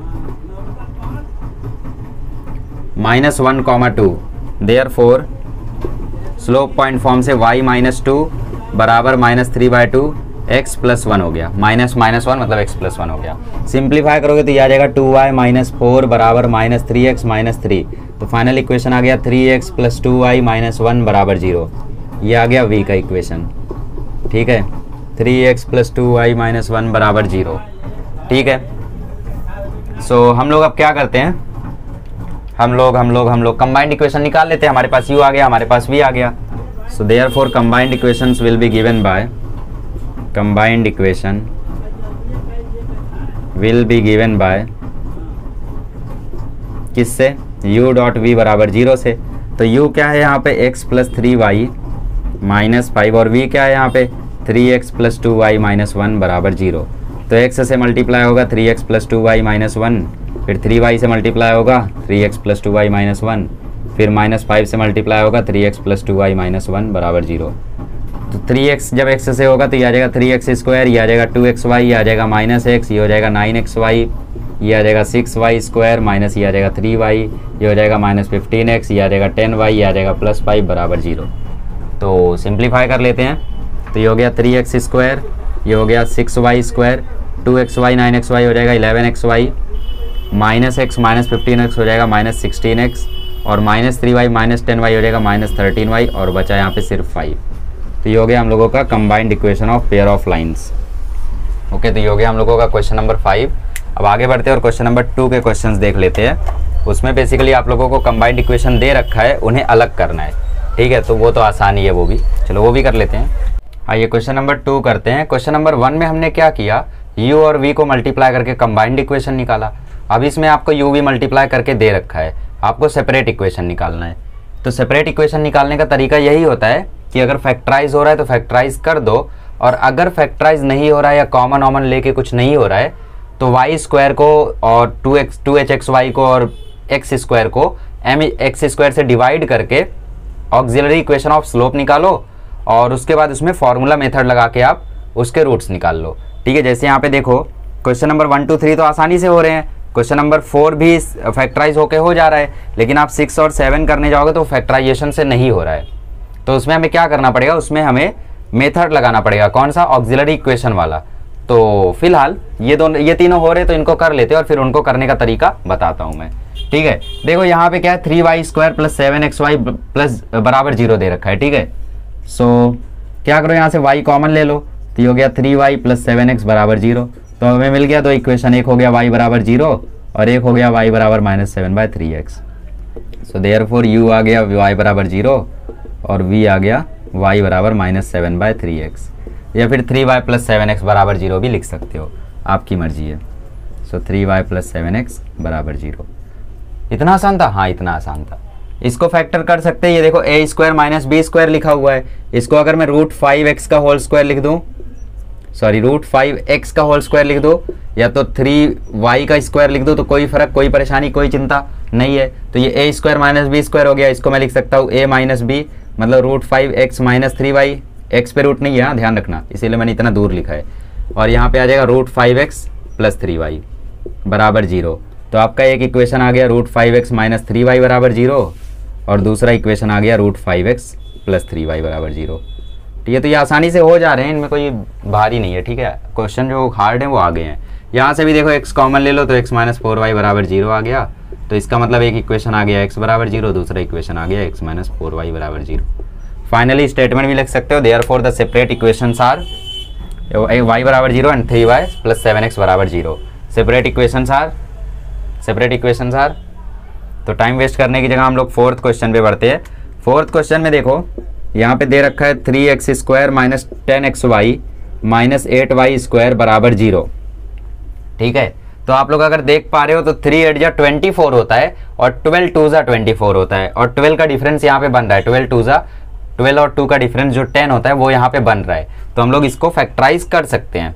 ठीक है, तो अगर फैक्टराइज नहीं कर पाते तब तो फॉर्मूला मेथड लगाना पड़ता, बट फिलहाल फैक्टराइज कर पा रहे हैं। तो ये हो गया 3x², 10xy को लिख दो 12xy + 2xy - 8y² = 0।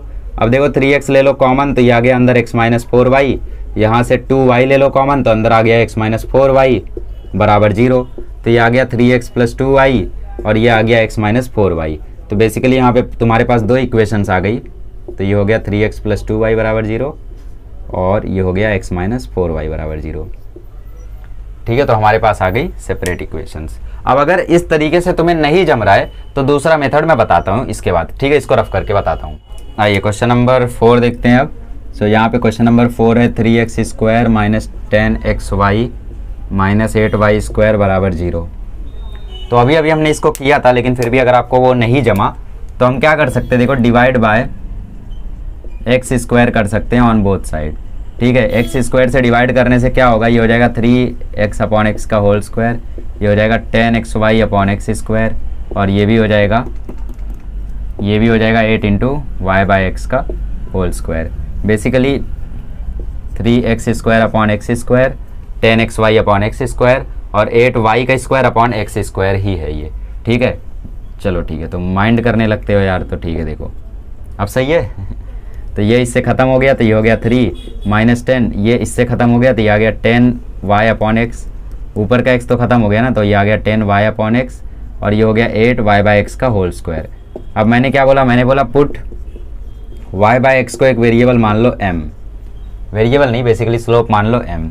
ठीक है, सो देयरफॉर ये हो गया 3 - 10m - 8m²। अब देखो ज़रूरी नहीं है कि ये लाइंस जो है ये पास हो ही रही हों ओरिजिन से। ठीक है, तो इसीलिए ऐसा भी बोल सकते हो कि हमने यहाँ पे एक वेरिएबल माना है, m नहीं मानना है तो t मान लो, राइट। तो वो आपकी मर्जी है, बाद में रीसब्स्टिट्यूट कर देना, चलो ये स्लोप नहीं है, हाँ तो नहीं है ना, हमें क्या इससे लेना देना है, ये t है, a है, b है, c, उससे हमें क्या लेना देना है, हमें तो बस इक्वेशन सॉल्व करनी है। तो ये कोई भी एक वेरिएबल है। ठीक है, अच्छा m है वेरिएबल और m की वैल्यू है y/x, तो देयरफॉर तुम्हारी इक्वेशन बन गई। अब इसको माइनस से मल्टीप्लाई कर दो तो तुम्हारी इक्वेशन बन गई 8m² + 10m - 3 = 0। अब तुम या तो फॉर्मूला मेथड लगा दो या तो फैक्टराइज कर दो। देखो फैक्टराइज हो रहा है, 8 3 या 24 और 12 - 2 10, तो therefore 8m² + 12m - 2m - 3 = 0। 4m ले लो कॉमन तो ये आ गया 2m प्लस 3, -1 ले लो कॉमन तो ये आ गया 2m plus 3। So therefore 4m minus 1 की वैल्यू 0 है, तो मतलब m की वैल्यू 1/4 है, और m तो हमारा y/x है, तो इसका मतलब x बराबर 4y है, इसका मतलब x माइनस 4y बराबर 0 है। तो एक आंसर तो ये आ गया, ठीक है। और दूसरा 2m प्लस 3 बराबर 0 है, तो इसका मतलब m बराबर -3/2 है, और m क्या है, m है y/x, तो मतलब y/x जो -3/2 है, इसका मतलब 2y बराबर -3x है, तो इसका मतलब 3x प्लस 2y बराबर 0 है।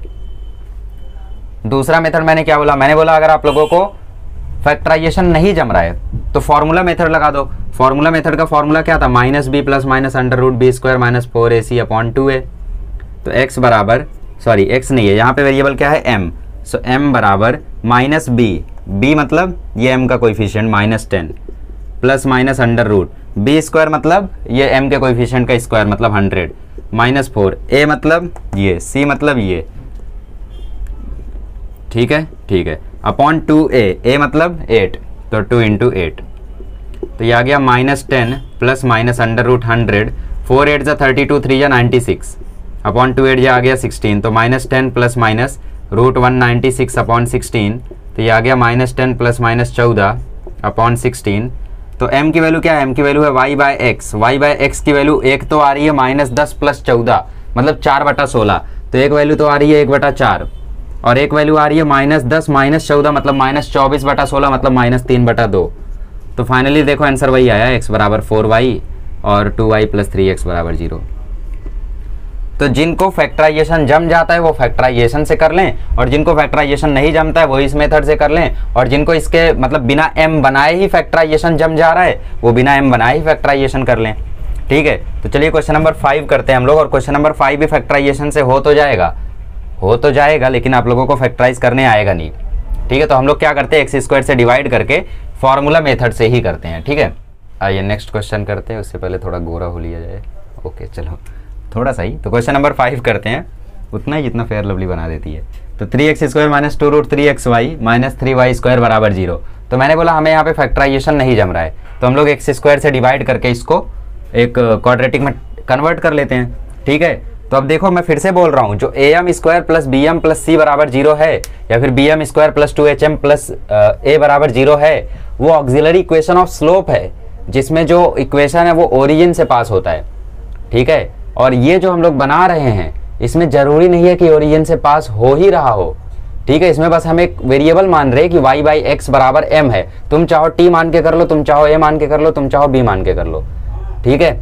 समझ में आ रहा मैं क्या कहना चाह रहा हूँ। फिलहाल ये सब तो ओरिजिन से ही पास हो रहे क्योंकि यहाँ पे कोई कांस्टेंट टर्म नहीं है, ठीक है। सो divide bye x² on both side, so therefore ये आ जाएगा 3, ये आ जाएगा 2√3y/x, और ये आ जाएगा 3y/x का होल स्क्वायर। अब क्या करो, अब y/x को m डाल दो, समझ गए ना। अब शॉर्टकट नहीं बोलना इसे, भाई शॉर्टकट क्या है, इतने बार x² से डिवाइड करके दिखा दिया, आप भी नहीं समझे तो फिर समझ जाओ फिर। तो x² से डिवाइड किया 3 आया, यहाँ पे भी x² से डिवाइड किया तो y/x आया, यहाँ पे डिवाइड किया तो ये आया। तो y/x को अगर m डालोगे तो ये आ जाएगा 3 - 2√3m - 3m² बराबर 0। तो माइनस को वहाँ भेज दो तो 3m² प्लस 2√3m - 3 बराबर 0, ठीक है, ठीक है। तो फॉर्मूला लगा दो। फॉर्मूला मेथड क्या है, कंपेयरिंग करके वैल्यूज लिख लेते हैं ताकि फॉर्मूला मेथड लगाने में आपको आसानी हो। सो कंपेयरिंग कर लो am² plus bm plus c बराबर 0 से। तो a की वैल्यू है 3, b की वैल्यू है 2√3 और c की वैल्यू है -3। वैसे ऐसा कुछ तो करना नहीं है, डायरेक्टली करना है, आपकी मर्जी। आप करना चाहो तो डायरेक्टली भी कर सकते हो, नंबर नहीं कटेगा, बट फिर भी कुछ लोगों को नहीं समझेगा तो उनके लिए। सो m बराबर फॉर्मूला क्या हो जाएगा, -b plus minus √b² - 4ac upon 2a। तो वैल्यूज डाल दो तो m बराबर -b मतलब -2√3 प्लस माइनस √b² मतलब 2√3 का square which is 12 -4ac।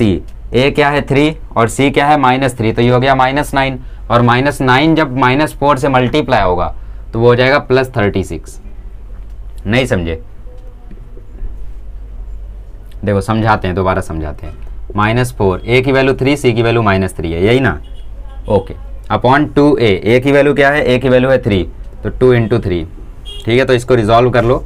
So m बराबर आ गया -2√3 प्लस माइनस √12 -4 इंटू -3 +12 और 12 3 या 36। अब समझा, और नीचे है 6, तो m बराबर आ गया -2√3 प्लस माइनस ये है √48/6। तो m की वैल्यू क्या है, m की वैल्यू तो y/x है। सो y/x बराबर आ रहा है -2√3 प्लस माइनस 48 को फैक्टराइज करोगे तो मिलेगा 16 3 और 16 का रूट होता है 4, तो 4 को ले लो बाहर, तो ये बचा 4√3/6। अब ये वैल्यू एक बार माइनस साइन के साथ आएगी, एक बार प्लस साइन के साथ आएगी। सो y/x बराबर अगर प्लस साइन के साथ आएगी तो -2√3 प्लस 4√3 आ जाएगा 2√3, तो वो हो जाएगा 2√3/6। और जब माइनस साइन के साथ आएगी तो -2√3 -4√3 आ जाएगा -6√3/6। तो ये 6 से ये खात्मा हो गया, तो y प्लस √3x बराबर 0 आ जाएगा इसका आंसर। और इसका आंसर आ जाएगा √3/3 होता है 1/√3, √3/3 होता है 1/√3। नहीं समझ में आ रहा है तो सीधा मल्टीप्लाई कर लो, सी हो जाएगा 3y माइनस √3x बराबर 0। ठीक है, पीछे आंसर देखोगे तो हो सकता है √3y माइनस x बराबर 0 दिया हो। वो कैसे दिया है, उसने इसमें से √3 कॉमन ले लिया, तो इसमें से √3 कॉमन लोगे तो अंदर आएगा √3y माइनस x बराबर 0, और ये √3y वहाँ जाके 0 हो जाएगा, तो बचेगा √3y माइनस x बराबर 0। समझे, इस तरीके से दिया है। तो बेसिकली यहाँ पे वही मैं बोल रहा था, √3/3 होता है 1/√3, तो 1/√3 जब इससे मल्टीप्लाई होगा तो √3y बराबर x आ जाएगा, तो √3y बराबर x मतलब √3 माइनस x बराबर 0। और ये तो देखो दिया ही है। ठीक है, तो ये हो गया क्वेश्चन नंबर 5। आइए 6 7 कर लेते हैं, सेम टाइप का ही है ऑलमोस्ट। ओके, तो ये क्वेश्चन देखो, इसको हमें फॉर्मूला मेथड से ही करना होगा और कोई रास्ता तो मुझे इतना आसान दिख नहीं रहा है। ठीक है, सो क्या करना है, डिवाइड बाय एक्स स्क्वायर करना है। सो divide by X square on both side. ठीक है, एक्स स्क्वायर से डिवाइड करूँगा तो ये 1 हो जाएगा, ये हो जाएगा 2 कॉसेक अल्फ़ा y/x, और ये हो जाएगा y/x का होल स्क्वायर, और बराबर में क्या है 0। अब मुझे क्या करना है, y/x को m डाल देना है, तो पुट y/x बराबर m। सो देयरफॉर ये हो जाएगा 1 + 2 cosec alpha m plus m square बराबर 0। सिंप्लीफाई कर लो तो ये हो गया m square plus 2 cosec alpha m plus 1 बराबर 0। ठीक है, ठीक है, कंपेयर कर लो इसको ताकि फार्मूला मेथड लगा पाए। सो am square plus bm plus c बराबर 0, तो a की वैल्यू आ जाएगी 1, b की वैल्यू आ जाएगी 2 कोसेक अल्फ़ा, और c की वैल्यू आ जाएगी 1। सो यहाँ पे m के 2 रूट्स हो जाएंगे, क्या क्या, -b plus minus root b square minus 4ac/2a। So m बराबर आ गया -b मतलब -2 कोसेक अल्फ़ा, तो ये हो गया -2 cosec alpha plus minus under root b square मतलब 2 कोसेक अल्फ़ा का स्क्वायर, मतलब ये हो जाएगा 4 कोसेक अल्फ़ा का होल 4 कोसेक स्क्वायर अल्फ़ा। अरे 2 कोसेक अल्फ़ा का स्क्वायर करोगे तो 2 का स्क्वायर 4 आएगा, कोसेक अल्फ़ा का स्क्वायर कोसेक स्क्वायर अल्फ़ा आएगा, राइट। -4ac 4 × 1 × 1, तो ये -4/2a, 2a मतलब ये आ गया 2। ठीक है, ओके, तो ज़रा यहाँ पे ध्यान से देखो, m बराबर -2 कोसेक अल्फ़ा, मैं रूट के अंदर ये जो 4 है वो ले लेता हूँ कॉमन, तो यहाँ पे बच रहा है कोसेक स्क्वायर अल्फ़ा -1, और कोसेक स्क्वायर थीटा -1 जो होता है वो होता है cot square theta. So therefore m बराबर हो जाएगा -2 cosec alpha plus minus under root 4 cot square theta, theta मतलब अल्फ़ा/2। समझ में आ रहा है ना, आइडेंटिटी है। कोसेक स्क्वायर अल्फ़ा -1 क्या होता है, कोसेक स्क्वायर थीटा बराबर 1 प्लस कॉट स्क्वायर थीटा होता है, तो कोसेक स्क्वायर थीटा -1 क्या हो जाएगा, कॉट स्क्वायर थीटा हो जाएगा, दैट इज अल्फ़ा। थीटा यहाँ पे अल्फ़ा है ना, ओके। सो m बराबर आ गया -2 कोसेक अल्फ़ा, प्लस में लोगे तो इसका रूट बाहर आएगा, तो ये हो जाएगा 2 कॉट अल्फ़ा/2, और माइनस में लोगे तो -2 कोसेक अल्फ़ा -2 कॉट अल्फ़ा/2, 2 2 2 2 काट दो तो m बराबर आ जाएगा minus cosec alpha plus cot alpha, और एक और m आ जाएगा -2 कोसेक अल्फ़ा, सॉरी 2 नहीं आएगा ना, अब कट गया है, तो cosec alpha minus cot alpha.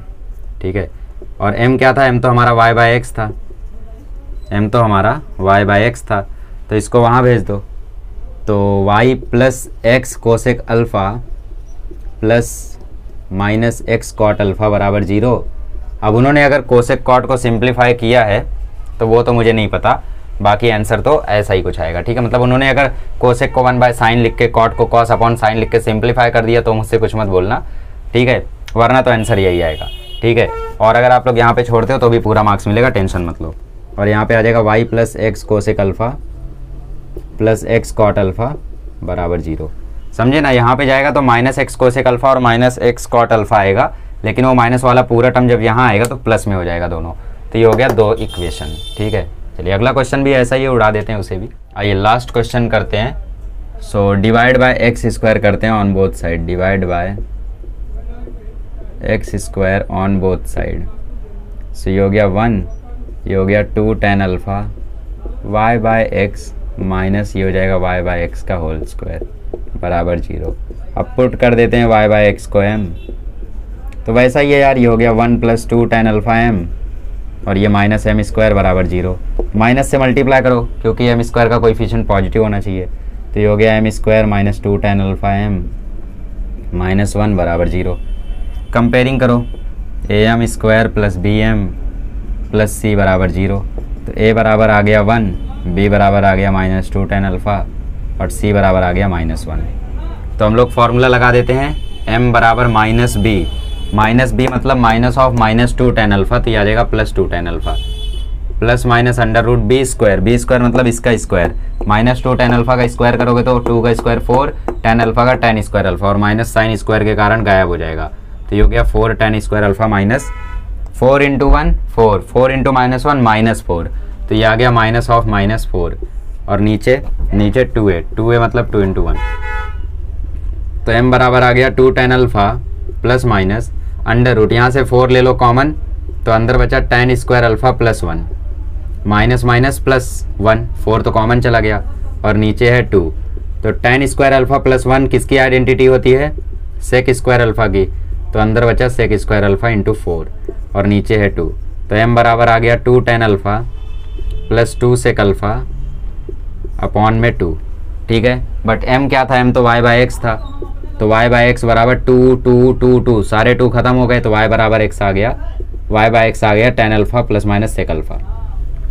So y की एक वैल्यू हो गई x into tan alpha plus sec alpha, ठीक है, बराबर 0, मतलब बेसिकली इसको यहाँ लेकर आओ तो, और एक वैल्यू हो गई y, अब ये माइनस में एक बार खुलेगा, ठीक है, एक बार जब माइनस में खुलेगा सो सॉल्व कर लो, y बराबर tan alpha minus sec alpha into x बराबर 0, तो ये आ जाएगा y minus tan alpha minus sec alpha into x बराबर 0। ठीक है, तो ये हो गया 2 आंसर, एक v जो है वो हमारा ये हो गया और एक जो u है वो हमारा ये हो गया। ठीक है, तो इसी के साथ आज का लेक्चर स्टॉप करते हैं। आज हम लोगों ने सॉल्व कर लिए बहुत सारे क्वेश्चन। सॉरी गाइस, बहुत ज़्यादा टाइम लग गया, मुझे नहीं लगा था 1 घंटे से ज़्यादा लगेगा, बट आई थिंक लग चुका है। ठीक है, तो अगले लेक्चर में मिलेंगे तो क्वेश्चन नंबर 3 4 5 6 7 8 9 कर लेंगे। ठीक है, बहुत ही चिंदी है सारे क्वेश्चंस, और क्योंकि अगले लेक्चर में सिर्फ क्वेश्चन ही करने हैं तो 13 क्वेश्चंस को कराने में 5 मिनट भी अगर हर एक क्वेश्चन को जाता है, वैसे जाएगा नहीं इतना, बट अगर जाता भी है तो भी 1 घंटा ही लगेगा। ठीक है, तो चलिए मिलते हैं अगले लेक्चर में। Thank you so much.